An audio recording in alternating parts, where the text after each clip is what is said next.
महादेव महादेव। आज का हमारा टॉपिक है स्ट्रेप्टोकोकस। हम पहले क्लासिफिकेशन देखेंगे जो कि 5 मार्क्स में पूछा जाता है।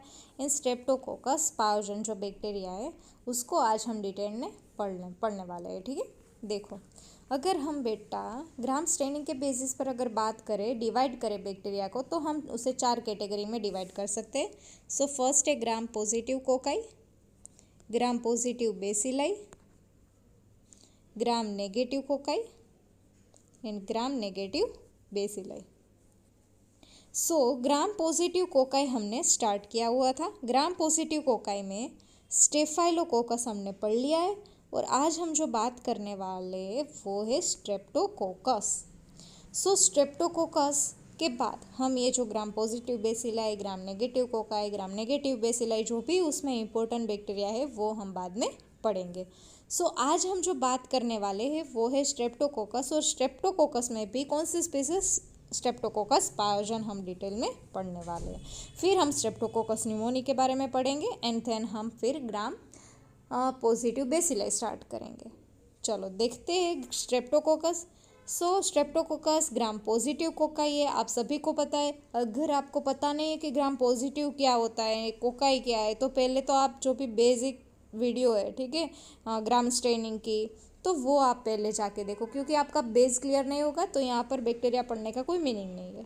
ठीक है, देखो, स्ट्रेप्टोकोकस ग्राम पॉजिटिव कोकाई है। स्टेफाइलोकोकस है वो भी ग्राम पॉजिटिव कोकाई है, लेकिन जो स्टेफाइलोकोकस है ना वो जनरली क्लस्टर में आपको देखने को मिलेंगे, और जबकि स्ट्रेप्टोकोकस है वो माइक्रोस्कोप में आपको कुछ इस तरह से चेन फॉर्म में देखने को मिलेंगे। ये डिफरेंस है। स्ट्रेप्टोकोकस में बहुत सारी ऐसी स्पीसीज है जो कि डिजीज कॉज करती है, उसमें से इम्पोर्टेंट है वो है हमारा स्ट्रेप्टोकोकस पायोजन। ठीक है, पहले तो हम स्ट्रेप्टोकोकस का क्लासिफिकेशन देख लेते हैं बेटा। देखो, तो पहले तो देखो, स्ट्रेप्टोकोकस को हम ऑक्सीजन की रिक्वायरमेंट के बेसिस पर हम उसको डिवाइड करेंगे। देखो यहाँ पर मैं आपको बताती हूँ, ये है, हम पहले स्ट्रेप्टोकोकस को डिवाइड करेंगे उसके ऑक्सीजन की रिक्वायरमेंट के बेसिस पर। Facultative anaerobic and obligate anaerobic. Anaerobic मतलब कि आपको पता है कि ऑक्सीजन की प्रेजेंस उसको, मतलब ऑक्सीजन उसको नहीं चाहिए, सिंपल लैंग्वेज में। ठीक है, फैकल्टेटिव का मीनिंग क्या है कि अगर ऑक्सीजन एनवायरनमेंट में प्रेजेंट है या नहीं है, उसे कोई दिक्कत नहीं है। ऑक्सीजन अगर प्रेजेंट है फिर भी वो ग्रो करेगा, अगर नहीं है फिर भी वो ग्रो करेगा। जब दूसरी ओर आता है ओब्लिगेट आए मतलब कि स्ट्रिक्ट एनवायरनमेंट, उसको स्ट्रिक्ट एनवायरनमेंट चाहिए, मतलब कि अगर ये ऑक्सीजन कहीं एनवायरनमेंट में प्रेजेंट है तो ये बैक्टीरिया ग्रो नहीं कर पाएंगे। ठीक है, इतना समझ में आ गया। ऑक्सीजन के बेसिस पर हमने उसको डिवाइड कर दिया। एक तो है फैकल्टेटिव एनारोबिक एंड है ओब्लिगेट एनारोबिक। और हाँ, एरोबिक, जो भी एरोबिक बैक्टीरिया है उसको भी हम यहाँ इस कैटेगरी में आएंगे, मतलब कि इस कैटेगरी में aerobic and facultative anaerobic bacteria आएगा और यहाँ पर ओब्लिगेट एनारोबिक। देखो यहाँ पर आप देख सकते हो facultative anaerobic and obligate anaerobic. Obligate anaerobic bacteria का एग्जाम्पल है हमारा पेप्टोस्ट्रेप्टोकोकाई। हम यहाँ किसकी बात कर रहे हैं? स्ट्रेप्टोकोकस की। तो स्ट्रेप्टोकोकस को हमने डिवाइड किया ऑक्सीजन की रिक्वायरमेंट के बेसिस पर, फैकल्टेटिव एंड ओब्लिगेट एनारोब मतलब कि स्ट्रिक्टली उसको अगर ऑक्सीजन आएगा, अगर एनवायरनमेंट में प्रेजेंट है अगर ऑक्सीजन, तो ये बैक्टीरिया ग्रो नहीं कर पाएंगे। इसका क्या है कि ऑक्सीजन प्रेजेंट है या नहीं है उसे कोई फर्क नहीं पड़ता है। अब क्या है कि ये जो फैकल्टेटिव एनारोबिक है, ठीक है, उसको हमने फर्दर डिवाइड किया हुआ है alpha, beta and gamma haemolysis के बेसिस पर। अब आप कहोगे कि मैडम ये हीमोलाइसिस क्या है? देखो, फॉर एग्जांपल ये क्या है? ये है ब्लड अगार प्लेट। आपने लैब में ब्लड अगार प्लेट देखी होगी। तो ये ब्लड अगार प्लेट में क्या प्रेजेंट होता है? ब्लड प्रेजेंट होता है। ब्लड में क्या प्रेजेंट होता है? हीमोग्लोबिन प्रेजेंट होता है। तो इस हीमोग्लोबिन का बैक्टीरिया, ये जो आपको कॉलोनी दिख रही है, ठीक है, ये जो बैक्टीरिया है वो हीमोग्लोबिन को ब्रेक डाउन कर सकता है। कितना कर सकता है? उसके बेसिस पर हमने उसको डिवाइड किया है alpha, beta and gamma haemolysis. Alpha haemolysis, beta haemolysis, gamma haemolysis. Alpha haemolysis का मतलब कि पार्शियल हीमोलिसिस, हीमोग्लोबिन जो प्रेजेंट है, ये जो अगर ब्लड अगर प्लेट में हीमोग्लोबिन प्रेजेंट है, उसका कंप्लीट हीमोलिसिस नहीं होगा, उसका ब्रेकडाउन नहीं होगा, बल्कि पार्शियल होगा, तो उसे हम कहेंगे alpha alpha haemolysis. Beta haemolysis हम किसे कहेंगे कि कंप्लीट हीमोलिसिस।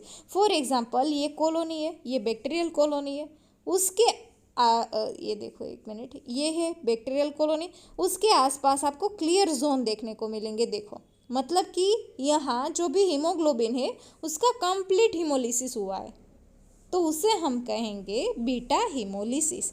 और गामा हीमोलिसिस मतलब कि यहाँ हीमोग्लोबिन का जो भी ब्रेकडाउन नहीं कर पाता है जो बैक्टीरिया है, उसे को हम गामा हीमोलिसिस की कैटेगरी में रखेंगे।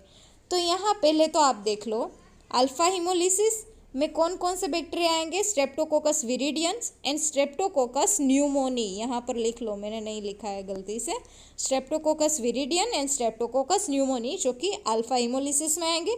और गामा में सिर्फ अकेला एंटेरोकोकस है, आपको याद रह जाएगा। फिर ये जो भी बीटा हीमोलिसिस है उसको फर्दर क्लासीफाई किया है, दो साइंटिस्ट आएंगे, अब आपके दो साइंटिस्ट आएंगे। देखो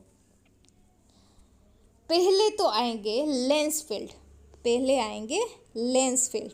ये जो साइंटिस्ट है उसने क्या किया, जो भी बीटा हीमोलिसिस, जो भी बैक्टीरिया है जो बीटा हीमोलिसिस दे रहा है, ठीक है, उसको फर्दर डिवाइड किया। फॉर एग्जांपल ये जो बैक्टीरिया है ये उसकी सेल वॉल है, ये उसकी सेल वॉल है। इस सेल वॉल के ऊपर जो भी कार्बोहाइड्रेट एंटीजन है, मतलब कि सी एंटीजन है, सी एंटीजन के बेसिस पर उसको डिवाइड किया, ठीक है, डिफरेंट डिफरेंट उसको कैटेगरी में डिवाइड किया। कहाँ से, तो यहाँ A to V से, मतलब कि A B C D, लेकिन एक्सेप्ट I and J, यहाँ कैटेगरी में I and J को आपको निकाल देना है। उसके अलावा उसको क्लासीफाई किया है 20। देखो आप काउंट कर सकते हो, A B C D E F G H, I and J आपको काउंट नहीं करने, एंड फर्दर V तक, मतलब कि 20 तक उसने क्लासीफाई किया है। कौन किसने किया है, लेंसफील्ड ने। लेंसफील्ड ने उसको किसके बेसिस पर, कार्बोहाइड्रेट जो सी एंटीजन है उसके बेसिस पर डिवाइड किया हुआ है, A B C D कहाँ तक, V तक। इतना पता चल गया। देखो अब ये जो लेंसफील्ड ने A B C इस तरह से क्लासीफाई किया था ना, Streptococcus A, Streptococcus B, Streptococcus C, उसमें जो स्ट्रेप्टोकोकस A है, जो भी स्ट्रेप्टोकोकस A है वो है हमारा स्ट्रेप्टोकोकस पायोजन। वो क्या है, हमारा स्ट्रेप्टोकोकस पायोजन। अब ये जो स्ट्रेप्टोकोकस पायोजन, उसके जो सेल वॉल है, उसकी जो सेल वॉल है उसके ऊपर एम प्रोटीन प्रेजेंट है, एम प्रोटीन प्रेजेंट है। उसके बेसिस पर एक दूसरे साइंटिस्ट हमारे आए जिसका नाम है ग्रिफिथ, उसे हम कहेंगे ग्रिफिथ क्लासिफिकेशन। तो उसने एम प्रोटीन के बेसिस पर उसने कैटेगराइज किया 1 2 3, ठीक है, इस तरह से कहाँ तक, 80 तक। इतना याद रखना है, ठीक है, बहुत ही सिंपल क्लासिफिकेशन है, आप इतना स्ट्रेस मत लो। आप एक बार फिर से अगर मैं आपको दिखाती हूँ, देखो पहले तो स्ट्रेप्टोकोकस की बहुत सारी स्पीसीज है, तो हम पहले उसको डिवाइड करेंगे ऑक्सीजन की रिक्वायरमेंट के बेसिस पर। देखो बहुत सारे मैरिज में ऐसे लोग होते हैं कि भाई आप शादी में किसी को बुलाते हो, ठीक है, तो आपको पूछेंगे अच्छा इनको आपने बुलाया है तो हम नहीं आएंगे। तो ये है हमारा ओब्लिगेट एनारोब। उसका क्या है कि अगर ऑक्सीजन आ रहा है शादी में तो मैं नहीं आऊँगा। तो ये है हमारा बैक्टीरिया कौन सा, पेप्टोस्ट्रेप्टोकोकाई। और फिर है फैकल्टेटिव एनारोबी। उसका क्या है कि कोई बात नहीं, ऑक्सीजन आ रहा है मेरे साथ, कोई बात नहीं, आएगा या नहीं आएगा मुझे कोई फ़र्क नहीं पड़ता है, मैं तो ग्रो करूँगा, ठीक है। अब ये जो फैकल्टेटिव एनारोबिक है उसको हमने फर्दर क्लासीफाई किया किसके बेसिस पर, हीमोलिसिस के बेसिस पर। आप ब्लड अगर प्लेट ले लो, ठीक है, उसके अंदर जो ब्लड है उसमें क्या होता है, हीमोग्लोबिन होता है। तो ये हीमोग्लोबिन को ब्रेक डाउन कर सकता है, कितना कर सकता है, उसके बेसिस पर उसने क्लासीफाई किया है 3 कैटेगरी के अंदर, alpha, beta and gamma. Alpha मतलब कि पार्शियल हीमोलिसिस, बीटा मतलब कि complete haemolysis, gamma means no haemolysis. तो गामा में कौन सा आएगा, एंटेरोकोकस, एंड अल्फा में आएगा streptococcus viridans and streptococcus pneumoniae, आपको याद रखना है। ठीक है, इतना कंप्लीट हो चुका। अब देखो, अब बात है हमें बीटा की, बीटा हीमोलिसिस मतलब कि कंप्लीट हीमोलिसिस। तो अब क्या होगा कि ये जो बैक्टीरिया है उसकी सेल वॉल, उसके ऊपर जो सी एंटीजन, सी मतलब कि कार्बोहाइड्रेट एंटीजन है, उसके बेसिस पर उसको डिवाइड किया हुआ है। किसने डिवाइड किया हुआ है, लेंसफील्ड ने। किसने, लेंसफील्ड जो साइंटिस्ट है उसने डिवाइड किया है ए से लेके वी तक, लेकिन उसमें से आई एंड जे नहीं। ठीक है, उसको एक्सक्लूड कर देना, ए टू वी तक। फिर क्या है, ये जो ए टू वी तक मतलब कि स्ट्रेप्टोकोकस ए, स्ट्रेप्टोकोकस बी बैक्टीरिया, स्ट्रेप्टोकोकस सी। तो अब हम यहाँ बात करेंगे स्ट्रेप्टोकोकस ए बैक्टीरिया, मतलब कि स्ट्रेप्टोकोकस ए है वो और कोई नहीं, स्ट्रेप्टोकोकस पायोजन है। ठीक है, ये स्ट्रेप्टोकोकस पायोजन। अब आएगा दूसरा साइंटिस्ट जिसका नाम है ग्रिफिथ। अब ये जो साइंटिस्ट है उसने जो भी सेल वॉल के ऊपर जो एम प्रोटीन प्रेजेंट है, जो भी एम प्रोटीन प्रेजेंट है उसको फर्दर डिवाइड किया बैक्टीरिया को, 1 2 3 एक्सेट्रा। ठीक है, तो ये था हमारा पूरा कंप्लीट क्लासिफिकेशन। अगर आपको कुछ भी क्लासिफिकेशन में डाउट हो तो आप मुझे नीचे कमेंट कर सकते हैं। ठीक है, तो फिर हम स्टार्ट करते हैं अब हमारा स्ट्रेप्टोकोकस पायोजन। सो स्ट्रेप्टोकोकस पायोजन है ग्राम पॉजिटिव कोकाई है, आप सभी को पता है। नॉन मोटाइल है, नॉन स्पोरिंग है, नॉन मोटाइल नॉन स्पोरिंग। देखो स्टेफाइलोकोकस भी नॉन मोटाइल है, नॉन स्पोरिंग है। ठीक है, लेकिन यहाँ स्ट्रेप्टोकोकस पायोजन की बहुत सारी स्ट्रेन ऐसी है जो कि कैप्सूल प्रेजेंट है उसमें। ठीक है, और किसकी कैप्सूल बनी हुई है, हाइल्यूरोनिक एसिड की कैप्सूल बनी हुई है। ठीक है, फिर अगर हम कल्चरल कैरेक्टरिस्टिक की बात करें तो जो भी बैक्टीरिया है वो क्या है, एरोबिक या तो एंड फैकल्टेटिव एनएरोबिक। एरोबिक मतलब कि उसको ऑक्सीजन चाहिए ग्रो होने के लिए, एंड फैकल्टेटिव एनएरोबिक मतलब कि उसको ऑक्सीजन प्रेजेंट है या नहीं है, उसको कोई फर्क पड़ता नहीं है। ठीक है, अगर हम बात करें कि ब्लड अगार पे उसका क्या मतलब, उसकी कॉलोनी कैसी होगी, तो बीटा इमोलिसिस मैंने अभी समझाया आपको। देखो यहाँ पर कंप्लीट हिमोलिसिस, ये देखो ये कॉलोनी है और इसके आसपास आपको कुछ जोन तरह कुछ दिखेगा आपको। देखो ये जोन, क्लियर जोन दिख रहा है, मतलब कि यहाँ हीमोग्लोबिन का कंप्लीट ब्रेकडाउन हुआ है। ठीक है, तो बीटा इमोलिसिस है वो आपको याद रखना है। फिर क्या आपको याद रखना है कि हेविली कैप्सूलेट स्ट्रेन। देखो कैप्सूल जहाँ प्रेजेंट होती है वहाँ कॉलोनी होती है ना, वो म्यूकोइड होती है। ठीक है, म्यूकोइड मतलब आप समझ सकते हो कि कैसी कॉलोनी की मैं बात करूँ, मतलब म्यूकस टाइप कॉलोनी होती है। ठीक है, और यहाँ जो है सिलेक्टिव मीडिया वो आपको याद रखने हैं। सिलेक्टिव मीडिया बहुत ही इंपॉर्टेंट है क्योंकि कॉम्पिटिटिव एग्जाम में एमसीक्यू में पूछा जाता है कि भाई स्टेफाइलोकोकस के सिलेक्टिव मीडिया कौन से है, स्ट्रेप्टोकोकस के सिलेक्टिव मीडिया। स्टेफाइलोकोकस में मैंने आपको बताया था ल्यूडलाम्स मीडियम, मैनिटोल सॉल्ट अगार मीडिया, वो सारे सिलेक्टिव मीडिया थे स्टेफाइलोकोकस के। और यहाँ हम स्ट्रेप्टोकोकस की बात करें तो यहाँ crystal violet blood agar, PNF media and Pikes media जो कि ट्रांसपोर्ट मीडिया है। स्टेफाइलोकोकस में कोई भी ट्रांसपोर्ट मीडिया नहीं था, स्पेशल मीडिया। क्यों? क्योंकि स्टेफाइलोकोकस है उसको ज़रूरत नहीं है, जबकि स्ट्रेप्टोकोकस है वो बहुत डेलिकेट ऑर्गेनिज्म है, इसीलिए उसको ट्रांसपोर्ट मीडिया की रिक्वायरमेंट होती है। ठीक है, देखो यहाँ फिर से मैं बताती हूँ सिलेक्टिव मीडिया कौन कौन से है। क्रिस्टल वायलेट ब्लड अगर है, पीएनएफ मीडियम। पीएनएफ मीडियम मतलब और कुछ नहीं, ब्लड अगर के अंदर आप 3 एंटीबायोटिक ऐड कर दो तो आपका बन गया PNF medium, polymyxin B, neomycin A, fusidic acid. फिर है पाइक्स मीडियम जो कि ट्रांसपोर्ट मीडियम है, किसका? स्ट्रेप्टोकोकस के लिए स्पेसिफिक। ठीक है, इतना पता चल गया। अगर हम एंटीजेनिक स्ट्रक्चर की बात करें तो उसमें 4 है, कौन कौन से? Inner layer of peptidoglycan, middle layer of group specific carbohydrate, outer layer of protein and capsule. इसमें जो इम्पोर्टेंट अगर हम बात करें जो कि पैथोजेनेसिस या तो फिर आप कह सकते हो कि डिजीज कोज करने के लिए रिस्पॉन्सिबल जो होए वो है हमारा एम। ठीक है, एम प्रोटीन है वो इम्पोर्टेंट है। जो इनर लेयर पेप्टिडोग्लाइकेन है तो वो आप सभी को पता है कि बैक्टीरिया की सेल वॉल में जो पेप्टिडोग्लाइकेन है उसका मेन काम क्या है? सेल वॉल रिजिडिटी प्रोवाइड करता है, मतलब कि उसका स्ट्रक्चर मेंटेन करने में हेल्प करता है और इन्फ्लामेटरी रिस्पॉन्स के लिए रिस्पॉन्सिबल है, ठीक है। फिर मिडल लेयर वो कुछ खास इंपॉर्टेंट नहीं है, लेकिन हाँ एम प्रोटीन है वो इम्पोर्टेंट है। वो क्या करता है कि जो फेगोसाइटोसिस जो प्रोसेस है, ठीक है, जो बैक्टीरिया को किल करने के लिए जब कोई बैक्टीरियल इन्फेक्शन लगेगा ह्यूमन को, तो फिर हमारी इम्यून सिस्टम क्या होती है, एक्टिवेट होती है। तो फिर जो भी इम्यून सिस्टम एक्टिवेट होती है तो सेल है वो क्या करेंगे, जो भी एंटीजन है उसको फेगोसाइट करेंगे, तो ये फेगोसाइट को इनहिबिट करने का काम करती है, ठीक है। फिर है कैप्सूल, तो कैप्सूल का भी क्या वही काम है, एंटीफेगोसाइटिक इफेक्ट है। देखो ये है स्ट्रक्चर, हमने जो क्लासिफिकेशन देखा कार्बोहाइड्रेट एंटीजन के बेसिस पर, एम जो भी कार्बोहाइड्रेट के बेसिस पर मतलब कि सी एंटीजन के बेसिस पर क्लासीफाई हुआ था, वो किसने किया था, लैंसफील्ड ने। कहाँ तक, ए टू वी से। और जो एम प्रोटीन के बेसिस पर क्लासिफिकेशन किया था वो किसने किया था, ग्रिफिथ ने। कहाँ से लेके, 1 से लेके 80, ठीक है, एम प्रोटीन के बेसिस पर जो भी ये स्ट्रेप्टोकोकस ए है उसको फर्दर एम प्रोटीन के बेसिस पर क्लासिफाई किया था, ठीक है।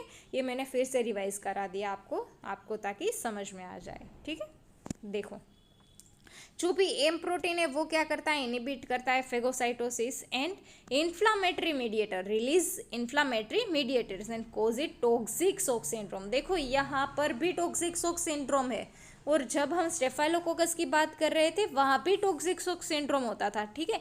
लेकिन वो जनरली किस में होता था, जो भी लेडीज है जो मेंस्ट्रुअल फेज में है और वो टैम्पोन यूज़ करती है उसमें ज़्यादातर कॉमन होता था। और यहाँ ऐसा नहीं है कि भाई टैम्पोन यूज़ करने से ऐसा नहीं है, ठीक है। देखो यहाँ एम प्रोटीन है ना, उसको हमने डिवाइड किया है 1 and 2 क्लासेस में डिवाइड किया है, 1 and 2। इसमें जो एम प्रोटीन 1 है ना, उसकी एंटीबॉडी, उसकी अगेंस्ट जो एंटीबॉडी बनेगी, फॉर एग्जांपल कोई एंटीजन है ये हमारी बॉडी में एंटर हुआ, फॉर एग्जांपल ये कोई ह्यूमन बॉडी है, सॉरी यहाँ पर नहीं, मैं यहाँ पर दिखाती हूँ। फॉर एग्जांपल ये कोई ह्यूमन बॉडी है, ठीक है।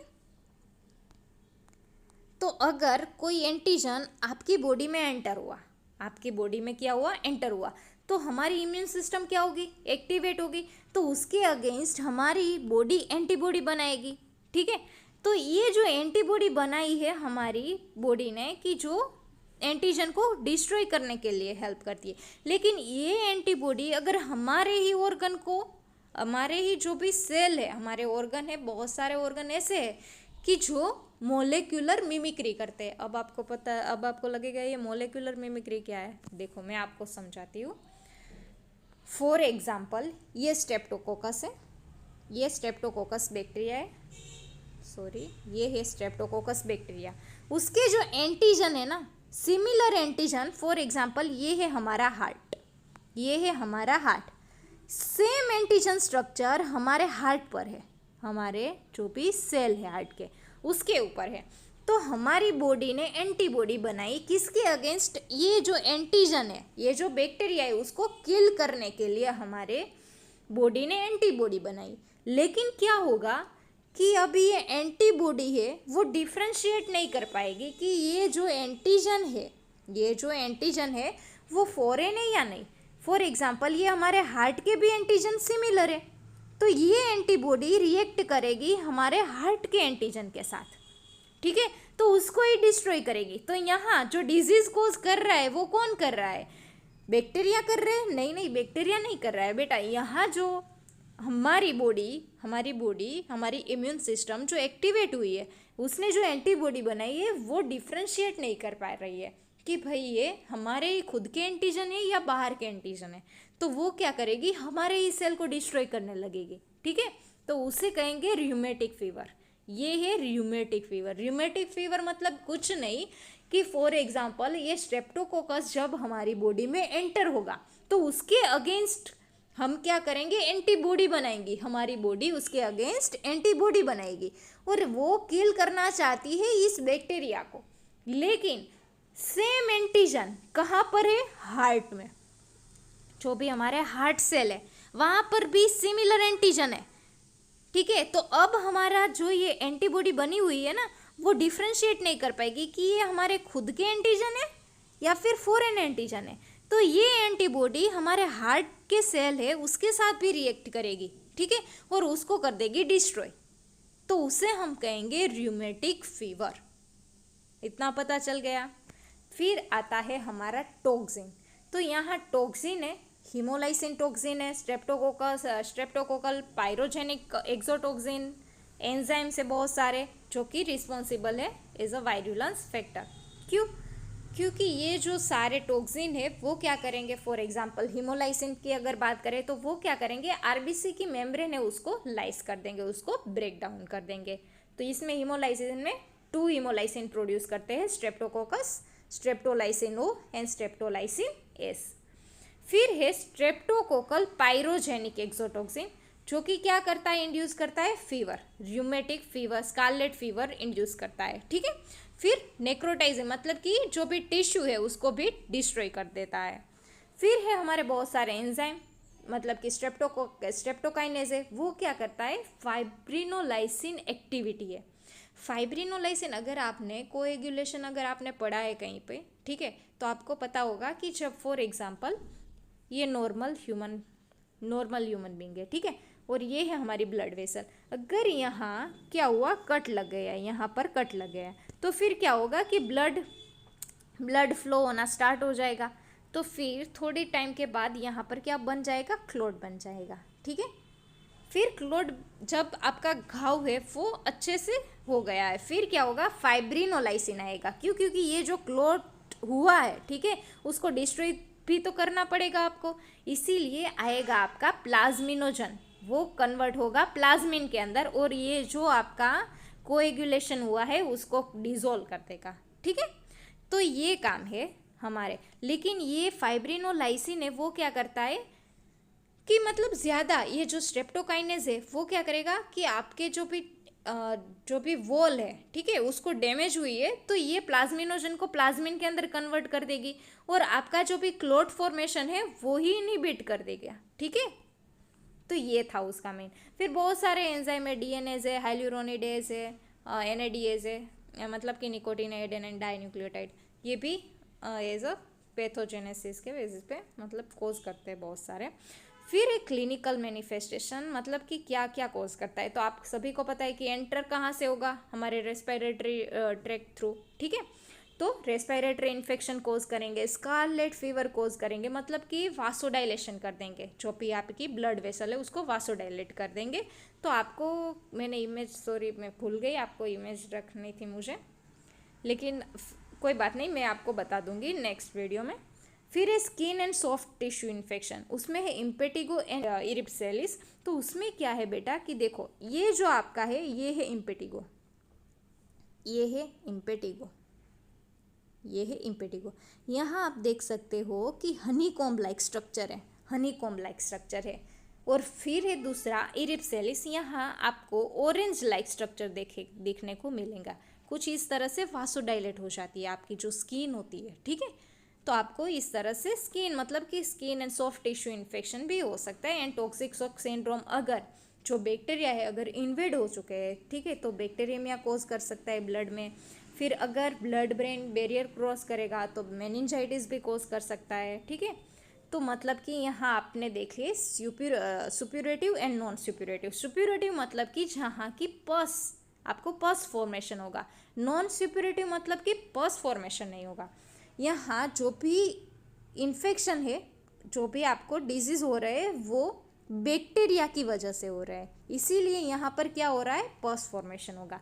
लेकिन यहाँ नॉन सुप्यूरेटिव क्यों है, क्योंकि यहाँ जो ये एक्यूट रिमेटिक फीवर है, एक्यूट ग्लोमेरुलोनेफ्राइटिस है, वो बैक्टीरिया कोज नहीं कर रहा है, वो कर रही है हमारी एंटीबॉडी, जो कि क्या करेगी, एंटीजन को डिस्ट्रॉय करने के लिए बनी हुई थी। लेकिन वो क्या करती है, हमारे जो भी ऑर्गन है, हमारे बॉडी के जो ऑर्गन है, फॉर एग्जांपल हार्ट है, ठीक है, ये ग्लोमेरुलस है, उसकी मेम्ब्रेन है, उसके साथ ही ये रिएक्ट करेगी और उसको क्या करेगी, डिस्ट्रॉय करेगी।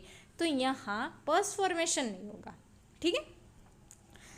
फिर है हमारा लैब डायग्नोसिस जो कि बहुत ही इंपॉर्टेंट है। सो फर्स्ट है स्पेसिमेन कलेक्शन, तो वो साइट पे डिपेंड करता है कि अगर आपको बैक्टीरियमिया हुआ है तो ब्लड कलेक्शन ज़रूरी है।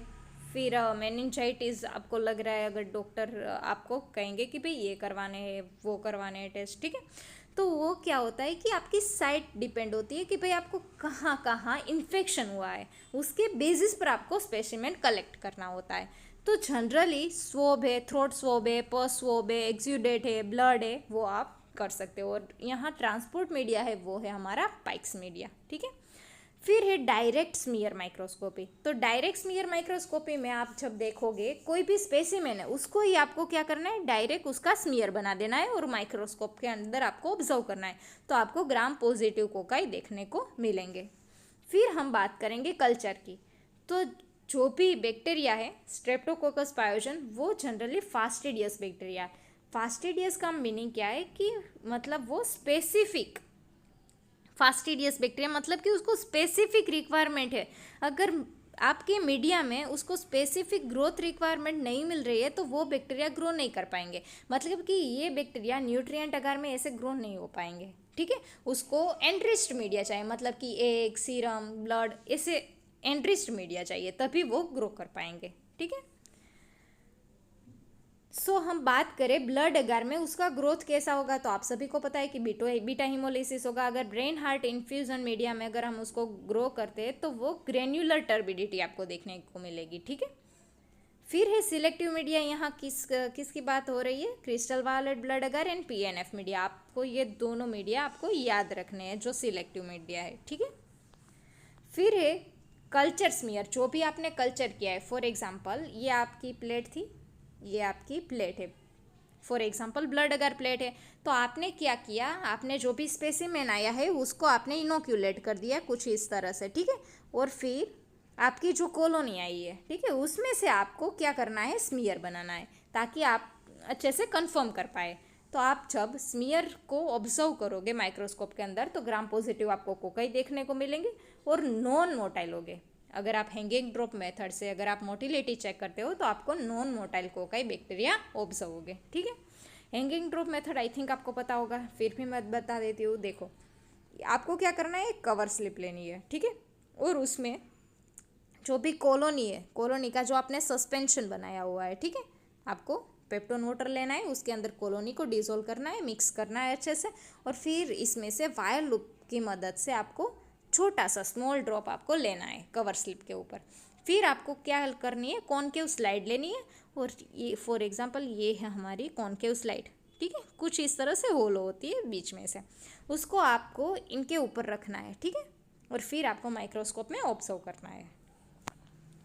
फिर ये बायोकेमिकल टेस्ट। तो देखो, यहाँ कैटेलेज नेगेटिव है, यहाँ से ही तो डिफ्रेंशिएट कर पाएंगे हम कि भाई स्टेफाइलोकोकस है या स्ट्रेप्टोकोकस है, ठीक है।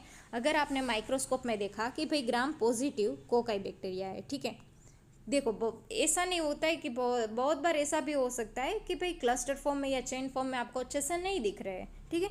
तो आपको क्या करना है कि जो भी आपका सैंपल है, ठीक है, जो भी आपका बैक्टीरिया आइसोलेट हुआ है, आपको उसकी परफॉर्म करनी है कैटेलेज टेस्ट। कैटेलेज टेस्ट किस तरह से परफॉर्म करेंगे आपको एक स्लाइड लेनी है, ठीक है। इस स्लाइड में आपको H2O2 का 1 ड्रॉप ऐड करना है। क्या करना है, H2O2 का 1 ड्रॉप ऐड करना है, और फिर इसके ऊपर आपको लेनी है कॉलोनी, जो कि आपके मीडिया में ग्रो हुई है, वो कॉलोनी आपको लेनी है, ठीक है, और उस यहाँ मिक्स करनी है। तो आपको क्या होगा कि बबल फॉर्मेशन आपको देखने को मिलेंगे। आप देख सकते हो यहाँ पर बबल फॉर्मेशन कुछ इस तरह से आपको देखने को मिलेंगे, ठीक है। अगर नेगेटिव है तो मतलब कि कोई बबल फॉर्मेशन देखने को नहीं मिलेंगे। अगर जो आप कैटेलेज टेस्ट कर रहे हो और वो नेगेटिव है, मतलब कि स्ट्रेप्टोकोकस बैक्टीरिया है, वो आपको पता चल गया। अगर पॉजिटिव है मतलब कि स्टेफाइलोकोकस। ये जो हमारी कैटेलेज टेस्ट है वो डिफ्रेंशिएट करने में हेल्पफुल करती है, किस पर, कि स्टेफाइलोकोकस है या फिर स्ट्रेप्टोकोकस है, ठीक है। फिर है बेसिक ट्रेसिंग सेंसिटिविटी टेस्टिंग, कि भाई अब हमें पता चल गया, कैटेलेज हमने किया तो हमें पता चल गया कि भाई जो भी बैक्टीरिया है वो स्टेफाइलोकोकस नहीं है। क्यों, क्योंकि कैटेलेज नेगेटिव है, मतलब कि स्ट्रेप्टोकोकस है, लेकिन स्ट्रेप्टोकोकस में भी कौन से, वो हमें पता करना होगा। तो हम करेंगे बेसिक ट्रेसिंग सेंसिटिविटी टेस्टिंग। ये जो बेसिक ट्रेसिंग है, ये देखो, ये है बेसिक ट्रेसिंग टेस्ट। तो ये आपको जो बेसिक ट्रेसिंग है वो आपको लेनी है डिस्कुस की। आपको क्या करना है, पहले तो आपको ये एक प्लेट लेनी है, ठीक है। अब उसके अंदर आपको कर देना है इस तरह से लोन ग्रोथ, आपको स्ट्रिक कर देना है। फिर उसके बाद आपको क्या करना है, जो भी ये बेसिट्रेसिन एंटीबायोटिक डिस्क है ना, बेसिट्रेसिन डिस्क, वो आपको इस तरह से रखनी है। जब आप दूसरे दिन आके देखोगे तो आपको इस तरह से कुछ क्लियर जोन देखने को मिलेगा, ठीक है। क्लियर जोन देखने को मिल रहा है मतलब कि स्ट्रेप्टोकोकस पायोजन है। क्यों? क्योंकि जो भी स्ट्रेप्टोकोकस की दूसरी सारी स्पीसीज है वो जो भी है वो बेसिट्रेसिन रेजिस्टेंट है। रेजिस्टेंट मतलब कि आपको कोई भी क्लियर जोन देखने को नहीं मिलेगा। अगर आपको क्लियर जोन दिख रहा है मतलब कि स्ट्रेप्टोकोकस पायोजन ही है, ये मतलब कंफर्म है। फिर सीरोलॉजिकल टेस्ट कर सकते हो आप, ठीक है। एंटी स्ट्रेप्टोलाइसिन ओ एंटीबॉडी जो हमारी बॉडी में बनी हुई है वो आप लेटेक्स एग्लूटिनेशन टेस्ट की मदद से कर सकते हो। फिर एएचटी डिस्क डिफ्यूजन मेथड से हमें एएचटी, ताकि जो भी ट्रीटमेंट है उसमें हेल्प हो सके, ठीक है। फिर प्रोफाइलेक्सिस वो तो आप सबको पता है, ठीक है। तो ये था आज का हमारा टॉपिक। अगर आपको वीडियो अच्छा लगा हो तो please like, subscribe and share. Thank you.